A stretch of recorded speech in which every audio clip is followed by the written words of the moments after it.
Hello guys, TavHD here and welcome back to another video, and today we're finally taking a look at the fourth and final computer that I bought as part of that lot of 4 computers for only £20. So if you don't remember, there was a HP desktop, there was a purple Acer laptop, there's an old Compaq laptop, and this is the final one. Now I'm going to say straight away that we won't be turning this on today, and that is for a pretty obvious reason that I will get to soon, but for now we're just going to go about this like a normal video, and instead of turning it on to find out what the specs are, we're just going to take it apart, because I don't know if this thing works even if it did have all its components, which it doesn't. So there's no real risk taking this apart and risking breaking it, because it might already be broken, and just remember it only cost me £5. So what I'm going to do with this after the fact, I don't know, might sell it just as parts, or I might just give it away. Got no use for me, so I won't be keeping it. But anyway, let's just do this like a normal video where I just take a look around it first. So first off, this is quite a cool looking case. I've never seen one like this before. The owner told me that it's probably like a mid-2000s case. He commissioned a man to build this computer for him, and he used it in his office, which is pretty cool information to know. And it is a decent looking case. I do quite like it, even though it is a bit weird. And it's very glossy plastic, so it's probably very easy to scratch. But yeah, I do think it does look quite cool. It does have a flap to go over the bottom as well. That's currently inside the computer because it kept falling off. So we've got one flap here that doesn't really stay shut. We would have a flap here. We do have a flap up here for the optical drive, and we do indeed have a drive in here. According to the writing on it, it can do DVDs, which is pretty cool. Looks like we've got another expansion bay here. This doesn't flap or anything, so I'm guessing there's nothing in there. Down here is a blank panel. Maybe something can go there. I'm honestly not too sure. We've got a 3.5-inch floppy drive there. Not seen a floppy for a long time. Then in here we have our ports. So here is a closer angle at the bottom. So there is the floppy drive, as I've already mentioned. Here we have 2 USBs, I'm guessing 2.0. Then we have our audio in and out, and as well as a tiny little connector in there. I believe that is the tiny version of some sort of Firewire or whatever the generic name is. I'm honestly not sure, can't really remember, but if I can work it out, I will put that up on screen. So now let's close that little flap. Doesn't stay shut, but it's still pretty cool to see. Moving up slightly, we can see there is our power button. There's a lot of travel on that. You've got to push it really far. My finger almost doesn't fit in the hole. If I used my thumb, I couldn't actually press it. You've got to press it so deep. And above that, hard drive activity light. Okay, so here is the left side of the computer. We've got some air vent down the side, no dust filtration, but I don't think that's something people really cared about at this point in time. Here's where we will pull to take the side panel off once I've taken the screws out, but we're not going to do that for now. You can probably tell that this thing has like a really cool foot. The owner of this said that you can remove the foot if you don't want it. But it is quite cool just to keep it stood up. You can see it there on that side too. It looks pretty cool. The other side panel completely blank and not removable. So now let's turn it round to the back and take a look at the ports that are going on here. And you can probably already see the reason why we can't turn this thing on. There's just a big hole where the power supply should be. So I don't know where the power supply's gone. It's just not here, so that's quite fun. I didn't even notice until I got this thing home that it didn't have one. I went to plug it in just to see if it worked and realised there's nothing to plug in. So yeah, that was quite fun. So there's a few theories. Maybe he just wanted the power supply for another computer. Maybe the power supply blew up and he was going to replace it and didn't. Maybe the power supply blew up, he replaced it, and then realised that the entire computer was now fried from the power supply blowing up, so he took the new one out. I don't know. There's a lot of theories. He didn't tell me what happened or why he didn't have one. So we're just going to have to assume that it just doesn't have one because it doesn't have one. But maybe the components in here are dead. But today we're not going to be able to test that because I don't have a power supply. Maybe in the future we can try connecting this to a power supply to see what happens, but that is not a focus for today. So let's just talk about the motherboard I/O to start with. So we have our PS2 ports there, we have our serial, our VGA and that long printer thing, whatever it's called. We've got 4 USBs, again guessing USB 2. There's our Ethernet as well as our audio in and out. This thing has got all of its expansion bay covers intact. If I go down you can see that.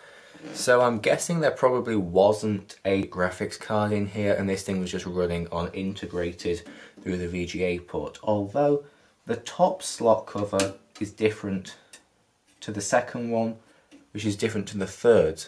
So maybe it did have cards in here and these are just replacement covers that aren't the originals.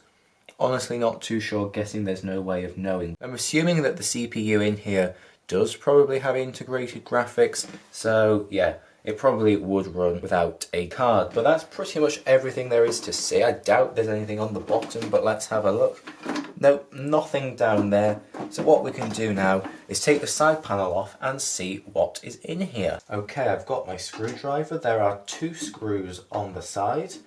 Let's undo these. I've not taken a look in here yet, so this will be quite interesting to see. I'm guessing it's just going to look like a generic mid-2000s computer in here. Not really sure why it would look any different, but yeah, that's probably just what it'll look like. I doubt there's anything fancy going on. Might not even have a processor in it. I honestly don't know. I don't know what the specs are if it does have one, but I'm guessing that is what we can now find out, and there we are. Here is the inside, and we can see the front flap is in here. There it is, looks broken, so not going to bother with that. We have, what's this? We've got some extra screws, so I'm guessing these are some of the original screws that the owner kept from upgrades or whatever, and he has supplied those, which is nice to see. This IDE cable's not connected to anything. Guessing it might have been connected to the optical drive or maybe a hard drive. Honestly not too sure. And we've got whatever this is, a Molex connector that's not plugged into anything apart from the front panel, it looks like. So that's interesting. Looks quite dirty in here, but nothing to really write home about. So let's try and get a closer up view. Alright, so I'm going handheld for this bit. Here is our optical drive up here. And looking at the back of it, the lighting's not great, but it is an IDE drive, so definitely before SATA. Down there is our floppy drive. It looks to be fully connected. I've never actually seen one connected up before, so I'm not really sure if that's right or not, but I'm guessing it is. I'm assuming that this IDE cable should be plugged into the optical drive, so let's just do that now. That doesn't seem very well attached actually, and with that plugged in it's kind of blocking everything, so I'll just unplug it again. Yeah, that's definitely not the most attached drive I've ever seen, but now let's look at the motherboard. So looking on that fan we can see an AMD logo. That's actually quite a cool sticker. It changes depending on the light, so yeah, that's cool. So I'm guessing this is an AMD based system, guessing probably an Athlon or something like that. Looking at the board, it's a green one, so definitely nothing fancy. You can definitely tell it's old. We've got 3 PCI slots there, and one of whatever that is. I can never remember the name of that, so I'll put that up on screen.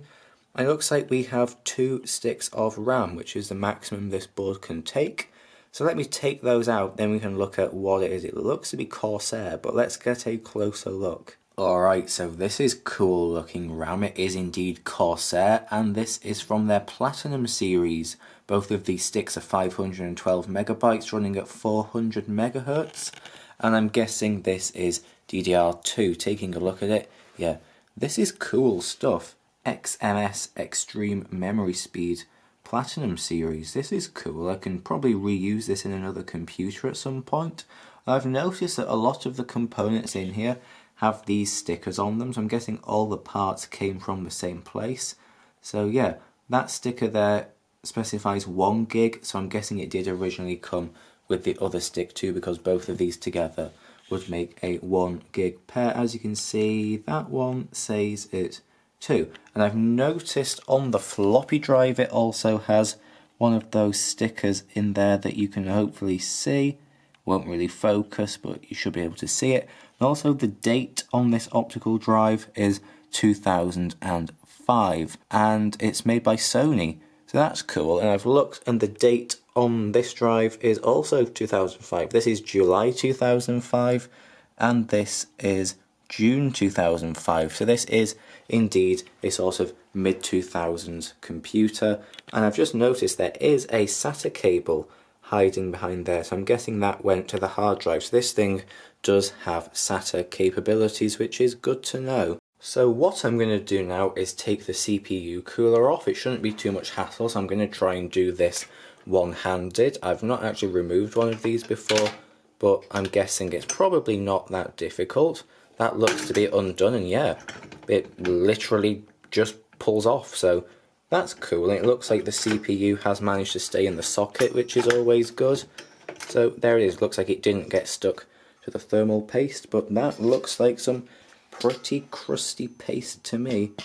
Oh yeah, that's completely solid.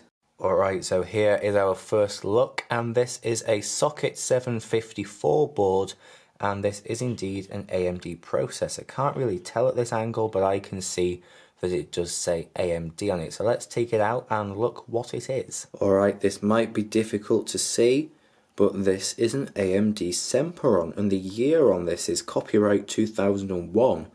So this is definitely getting on a bit now, but I've never used a Sempron before. I've never actually seen one in person, so this is pretty cool. I thought it would be an Athlon or something like that, but no, we have a Sempron. Okay, so taking a look online, Socket 754 can support a few different processors. So it can support Athlon 64s, Semprons and Turion 64s. We have a Sempron, so I'm guessing we have one of these ones. So it could be a 2500 plus all the way to a 3400 plus. I don't really know my Semprons or any old AMD processors. It doesn't seem to say on the processor which one exactly it is, so I'm guessing it's something between those two numbers, which is pretty cool. Alright, so I've just put the processor and the cooler back on, and I've also put the RAM back in too, and I think that is pretty much going to be it for today. So what I've worked out is that we've got 1 gig of RAM, and we've got a Sempron, which is pretty cool. We've got a DVD drive as well as a floppy drive. I've decided what I'm going to do another day is put a power supply in here and see if we can get this thing booted, just to have a little bit of a play around with it. Now I know I said at the start I've got no interest in this machine and I'm just going to get rid of it, but if this thing works, I think it might be quite cool to keep around as a Sempron machine. Don't have any others, so it might just be something nice to keep. It doesn't take up too much room. If it works, it should be quite nice. If it doesn't work, then I'll just chuck it away or whatever. It would be nice to at least give it a chance. So there will be a second part to this video at some point, hopefully soon, when I've got a power supply. So we'll just turn it on and see if it does anything in the BIOS. If it does, we can try booting up Windows or something like that. But yeah, that's all something for the future. So that is now it for this video. Thank you for watching. It was kind of interesting just to take a look at what the specs are, kind of. Not sure exactly what CPU's in there, but at least now we know that it is an AMD Sempron. I believe Semprons are like their budget things. I think Athlons were higher end, but still, this is pretty cool. I believe it's from somewhere around 2005, which is also nice. Quite a long time ago now, like 18 years. That doesn't seem right saying that. 2005 definitely doesn't seem that long ago. But it is, so this thing's definitely getting on a bit. So if we can turn this on and see that it works, that'll be quite impressive. Maybe it's completely dead, that's why there's no power supply in it. But that's something to discover another day. So thank you very much for watching this video. Hopefully you did find it interesting in some way. I'll see you next time, which probably will be some sort of PC fiddling or Mac stuff. Who really knows? But anyway, thank you again, and I'll see you next time. Goodbye.